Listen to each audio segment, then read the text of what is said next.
Ceux qui ont arrêté Jésus l'amènent devant Caïphe, le grand prêtre chez qui sont réunis les scribes et les anciens. Quant à Pierre, il suit à distance, jusqu'au palais du grand prêtre. Il entre dans la cour et s'assoit avec les serviteurs pour voir comment cela va finir. Les grands prêtres et tout le conseil suprême cherchent un faux témoignage contre Jésus pour le faire mettre à mort, mais ils n'en trouvent pas.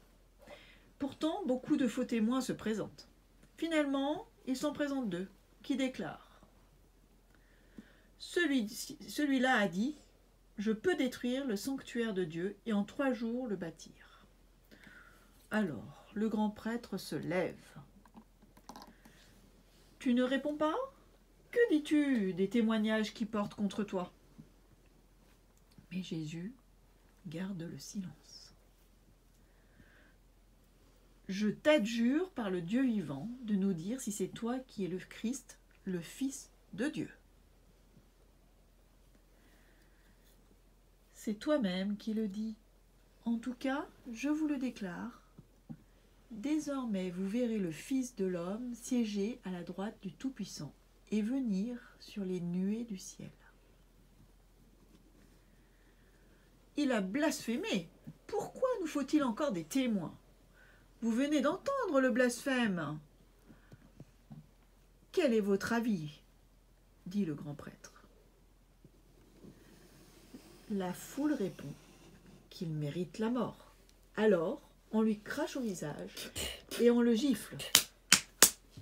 Cependant, Pierre est toujours assis dehors dans la cour.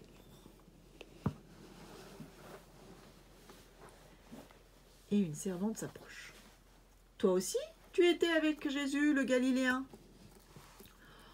Je ne sais pas de quoi tu parles. » Alors qu'il essaye de sortir en direction du portail, une autre servante le voit. Celui-ci était avec Jésus le Nazaréen.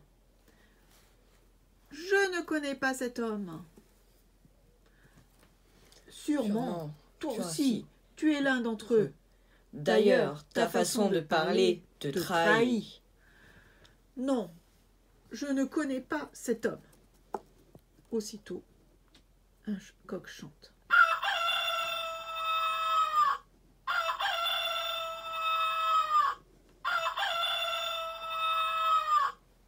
Alors, Pierre se souvient de la parole que Jésus lui avait dite. « Avant que le coq chante, tu m'auras renié 3 fois. » Il sort dehors et pleure amèrement.